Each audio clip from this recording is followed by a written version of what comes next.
How we doing, everybody? Welcome to another episode of Getting Jiggy With It. I'm Will, and today we're getting it previewed by unboxing Explorers of Navoria. So this was a game we backed on Kickstarter. We got the main game, the expansion, the upgrade pack, which is currently empty, but it's in the box. We'll go over that. The only thing we didn't get is the playmat and the sleeves. I don't usually get playmats unless it's in the all-in, and it's basically like, okay, if you piecemeal it, it's $5 cheaper than just getting it with the playmat. Then I usually get a playmat, but it's mainly because it's hard to store them. Like, where are you going to put these playmats? Either way, I digress. Let's go ahead and flip over the camera and get inside the box. So there we are. Those are the two boxes that you get. They are more of a rectangular shape versus the normal square. So for those of you putting it in a calyx, it's not going to be that size. Now, it does have art this direction. I don't usually check this. It does have art that direction. So the sides can be done pretty vertical. I believe this is probably the size of a smaller box. Like, I've got my calyx, I got big spots and little spots, and little spots are about this wide. And then you got the expansion, so we put them both together. That's how it looks. I was wondering, like, does the art go together? But it doesn't look like they do. But you can choose. I am going to, of course, at the end of the video, put this box inside of that box. That's just the way I do. I did want to keep this little box, but unfortunately it is too big to fit inside the core box to hold things. But it is a cute little box. All right, so here is the main box. Oh, we didn't go to the thing. 2 to 4 players, 12 plus, well, 5 players with the expansion, 12 plus, 20 minutes per little bird animal person that's playing the game. All right, rule book. We always start with the rule book. I don't know if I want to zoom in for this game or not. It seems like it's a lot smaller component-wise. Let's see here. Is that going to be too zoomed in? No, that might be fine. Yeah, we'll give her a shot. Table of contents is nice. Components list with each of the different components you're going to get. Setup, nice clean steps to follow. And then there's a separate player setup. Gameplay, so it's got your turn order, recruit, gather, income, return. Hopefully that's in a player aid. And then, so recruit, it kind of tells you what you can do there. Card layout, merchant cards, builder cards, the difference in the card types, adventure cards, your treasure bonuses, artisan cards, and then gather stage, income stage, return stage, in-game, and final scoring. And then that's nice on the back, a nice little round summary. Again, hopefully it's in the, there's a player aid. That way everybody can have the round summary and not just whoever's leading the game. So I do have the tokens already inside of this bag. So this nice bag comes with it. This is, it's, I guess it's just a regular iron on, press on, heat transfer. It is good quality. It's not stitched, of course, but and then these are the discs that you use for pulling the different events, where it says draw from the bag. Nice chunky bits, like chunky pieces. Chunky meeps. I was trying to make that a thing with what was it? It was another game by Pencil First. Oh, I can't think of it. And then we had the expansion. We played both of them.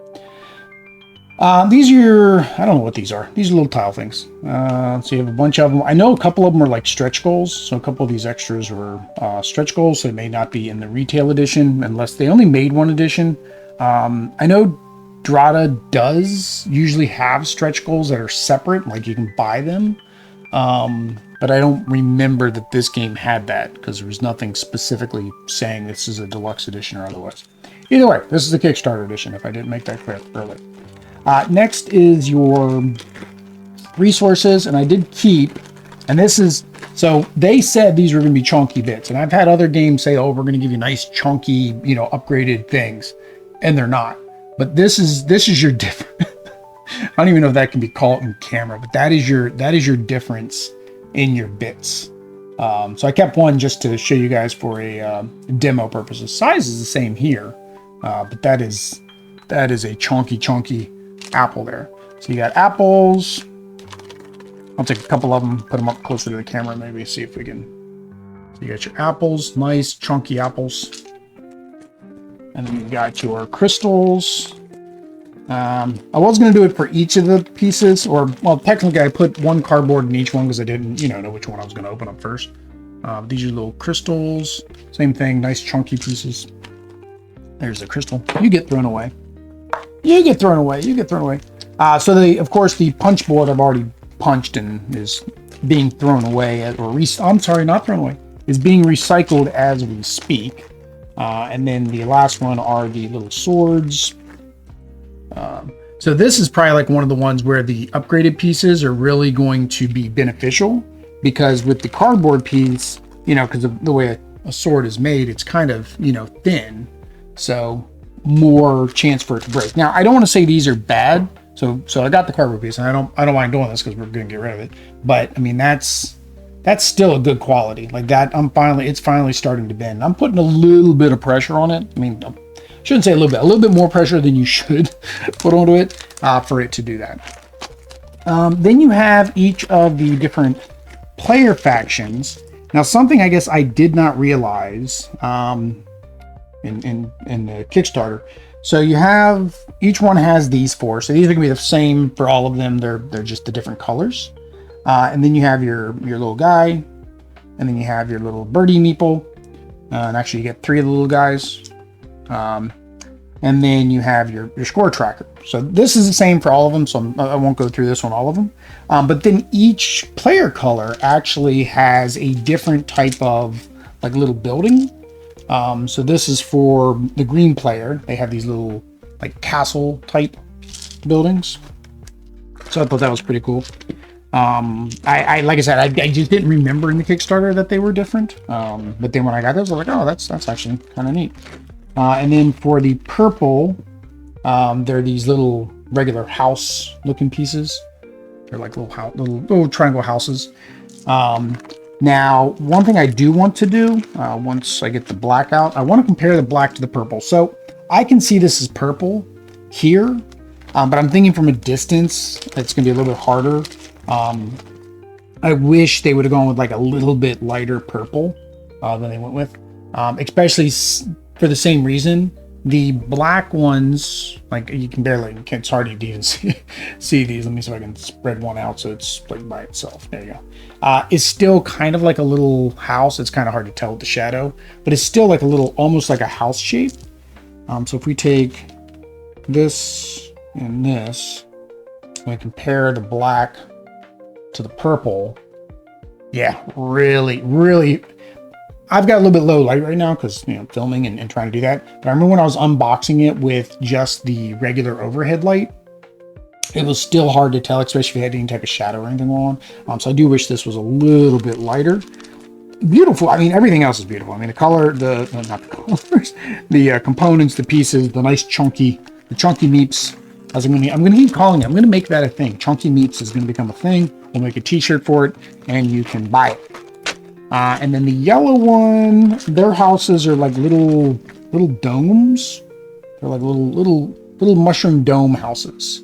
I don't know if there is a reason for each of their shapes. Now, one other thing, and I didn't mention it on the green. So the yellow is yellow and black on everything. So it's yellow and black on all the pieces. The purple is actually, I don't know why they did this. But the purple for the character pieces and the bird is blue on purple. Like I don't understand when these are white, and that looks awesome. I wish these would have been in the white too. The black is black on gray, not as bad because the gray is more visible. It's a lighter color on them. But the green pieces are black and green. And it just, that disparity between this all being white, like especially like your score marker, and then the characters being black. I don't know why they went one way versus the other. We'll go through the cards last. So here's your player boards. They're not asymmetrical from what I remember. Maybe in future expansion. We'd like asymmetrical powers, so that'd be really cool in a future expansion. But they're all the same. I think they're all the same on the back too. Yep. All the same. And then you have your player board. So this I will probably have to zoom back out for. Let's zoom back out for this. So you have your player board. So the one thing that the playmat did is the playmat was quite a bit larger. So at the bottom here, it came down more. And then if I remember, because I looked at the Kickstarter to say that I had received it, and then this way it came over about yay far because it had more rows for the actual cards. But all the rest of it, even the expansion stuff is already on this board, right? So you got this here, that's part of an expansion. These pieces are expansion. And then some of the other expansion pieces will just go in particular tracks at the end of the tracks. So not much different there. Yeah, board, nice colors, nice subtle colors. Maybe let me try this. Now that I got the board open, let me see if this makes any difference when it's on a colored background. Where's the birdie? I want to see the birdie. There he is. All right. So now we have those two. It'll probably make a bigger difference now because of the black pieces having the gray. There's the black birdie. There's the black little guy. Oh, I didn't even notice that. These guys are different. So the little people guys are actually different as well. They have different. So they're I guess they're all different people, different races, different animals. We're animals in this game. Yeah, so they're all different animals. But here's the black and the purple. I can say on the board they stand out a little bit better. But if it wasn't for this coloring, it'd be hard to tell that these were different from a distance, especially if you have maybe a vision issue. But here we go. So yeah, so the little guys, all the little guys look different. Even the meeples are a little bit different. He's got like the little glass like this guy does. Now I want to find them all. All right, where's the yellow birdie? So there's the yellow birdie. Oh, isn't she cute? And then there's the green birdie. So no, those look the same. He looks different. Okay, that's a boy, and then that's a girl. Okay, and then he's got his eye just slightly, you guys probably can't see, but he's got his eye just slightly closed. So let me see if I can, I doubt the camera's going to pick this up, but we will attempt it. There we go. There we go. So that's the different different peoples. Let me get rid of that because it's trying to focus. As always, it's trying to focus on things in the background versus the foreground. Let's try one more time, Will. One more time. For a good minute. There we go. So yeah, now I see this. Okay, that makes sense having these with the gray because it does make it stand out from the purple. I still think it would have actually looked cleaner with the white to match. Like I said, these pieces were in the white ones. So either way, all right, everybody get back in your bags. All right, now we will get into the expansion. And it's, I guess now that we know those are different, we'll definitely look at the, oh no, we gotta get through the cards first. But now that we know that's different, when we get an expansion, we can look at the movers, the chunky meats. All right, so here are our cards. Nice rainbow of cards here. So beautiful art on them. That's another thing to draw you in. So each one is the different thing. So this is the spyglass thing. But beautiful art on every single card. I think every one is different. So this is the battle cards. So the different races of animals. Although that's not an animal. That's like water. He's a water guy. Gnomes? I guess goblins. Yeah. So I guess it's magical races. Humans. Yeah. So I guess these are like fire, water elementals. So that's your fighting one, and the green one is looks like cargo or some kind of merchandise.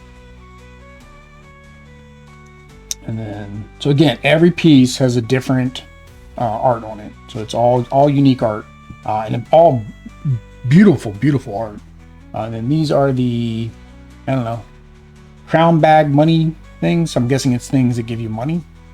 Yeah, it looks like blacksmiths, maybe like shops and stuff you can sell with these. I don't remember the rules of it at all. Normally I try to watch a playthrough video, and then this looks like building. But today, instead of watching this playthrough before I did the unboxing, like I should have done, I was watching the Cloudspire videos, and there's not a lot of recent videos. I don't know why. Most of it's 3-4 years ago, I guess, when it first came out, and then nobody's really made recent content. But I wanted to see how the scenarios and the solo work, because I'm currently backing all in, and it's not cheap. So here are your player aids. So you do get to recruit the recruit, gather action, and then the income return action. So the only thing it doesn't have is that phase order. So I guess I'm not as mad about not having the phase order. You know, this at least tells you how to play those functions. The only thing it doesn't give you right is the round. But I guess the person running the game would be enough to go over how you do what you do in the round. All right, so now we get into the expansion box. So of course this will be recycled. It will be going out with many other boxes. All right, so we start with the rule book. So what this adds to the game. All right, so you have your component list, good, setup, and it tells you the difference. There's special rules. I do like this. I forgot to mention in the first rule book, but anything that's different due to player count, like here it says if you're playing with 2 players, only do this and remove this. So it's a nice little call out. Like here, note if playing with 5 players, place the turn order compass in a certain way. So that's really good to highlight that for multiple different player counts, or when the player count is different from the 4 or the 3.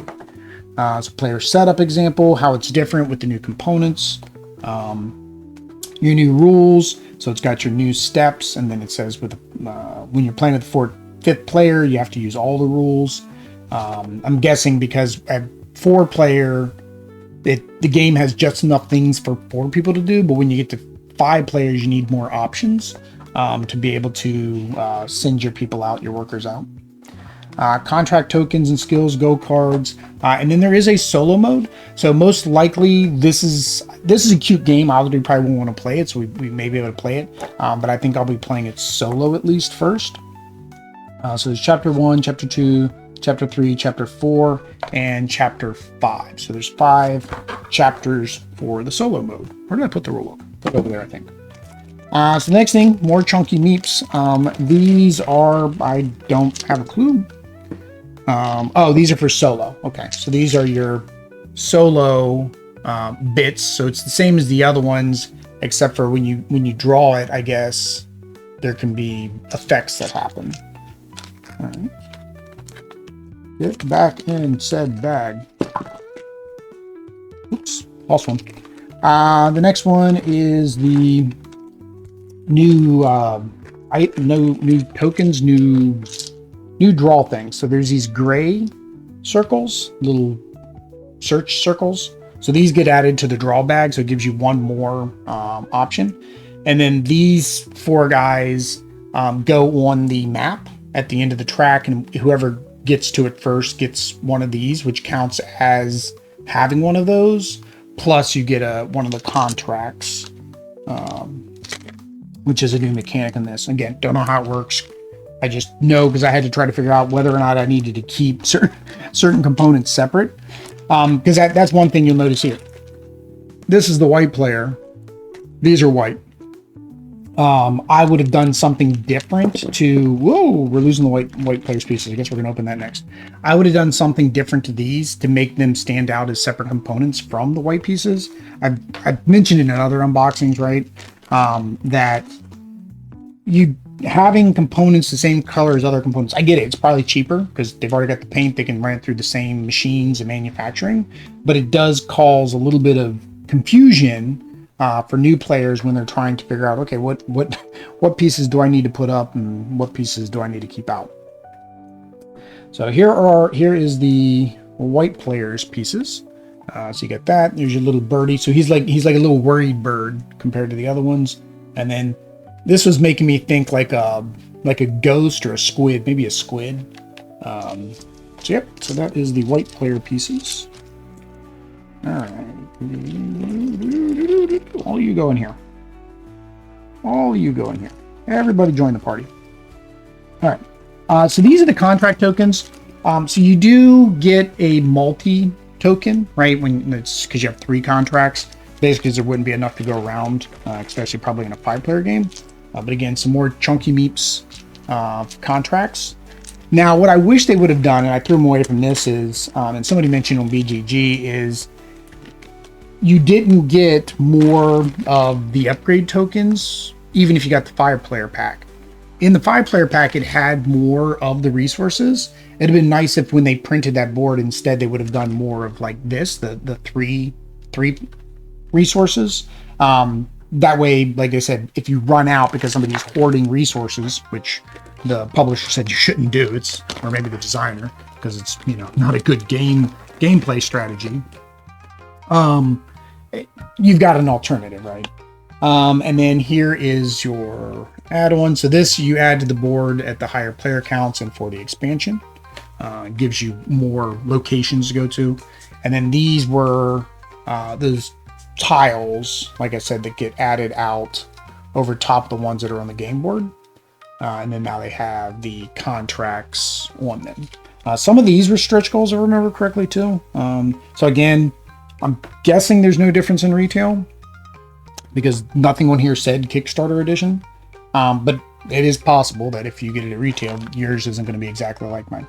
So these you get at the beginning of the game. So these might be the asymmetric powers, I guess the closest thing to it, because you choose these at the beginning of the game and they have some effect. Similarly, you get to choose a different top and then you have a different bottom that does different things. So this might be the asymmetry, or at least what currently there is for asymmetry. Did all that. There's got to go back in there. That's going to keep the humidity out of the box because, you know, Florida. So here we go. Yeah, so this was actually delayed due to Milton, of course. So we are fine down here in Florida. But yeah, so this was delayed a day. I didn't see anybody else mention in the comments that they had gotten theirs. So that's why I wanted to get this unboxed now. So here are the expansion cards. So this is those search that I was talking about. So these are from your search tokens. So it looks like maps, scepters, cartography, telescope. So searchy type things, science type things maybe. These are, I don't know what these are. It looks like maybe objectives, objective scoring type cards. They all say D on them. And then these, I don't know what these are either. Oh, solo. Okay, so this is the solo. So this is the Automa. And then these are for each of the players. 1, 2, 3, 4, 5. I guess white is this tan one? Or no? Oh no, they don't match the players. They match the, okay, they match the things you pull out of the bags.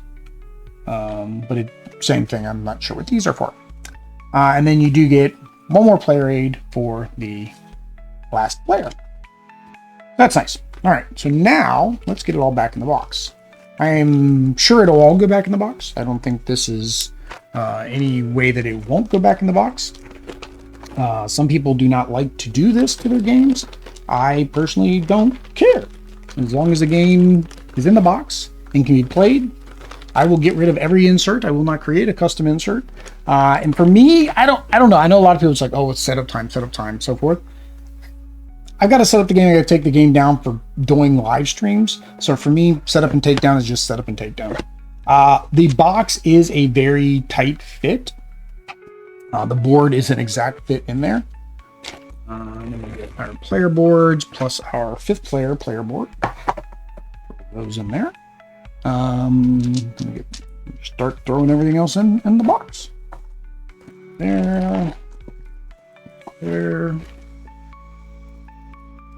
I put those in there. That might not have been a good idea. Because now I think it's going to be too tall. I'll always switch. Put you down in the hole. There we go, there we go. Bits, bits, there bits. If you're wondering if it'll all fit in one box, we're finding out. Oh, it actually might be a really tight fit. So most people don't have to get rid of extra boxes. But one, partially being a content creator. Two, really liking games with lots and lots of minis in it. That's probably the bigger culprit. I run out of space. So it does, if you kind of finagle it a little bit and get those pieces around, it does go down. And then, and like that, and 0 lid lift. Now, if you wanted more space, something you can do, and I've seen people do it. For me, it bothers my OCD because of things being upside down. Is you can take the expansion box and put it upside down in the bottom, sit this box inside of it, and then you get that much. You get that much extra space for your lid, right? So then you don't have lid lift and so forth. I haven't had to do that for a game. There was a game, Sea of Legends. If you watch my Sea of Legends unboxing, I said I was going to consolidate it. I could just barely get it in one box. But there was I can't I can't get it off. There was a little bit of lid lift. More than I cared for. So I was like, oh, well, I can maybe I'll try the flip upside down method. The problem is on Sea of Legends, the one spine is a book spine, and then the other is the book pages. So didn't look good. Whoa, there we go. Wrong camera. I always put the wrong one. But there we go. That is Explorers of Navoria. Hi, I'm over here. If you want to watch the gameplay, let us know down below if you'd like to see solo or co-op. Well, I don't think it's co-op, but 2-player. Let us know down below in the comments. If you've played the game or backed the game, are you excited to get it to your table? Like, subscribe, bell notifications, all that YouTube stuff. Until next time, guys.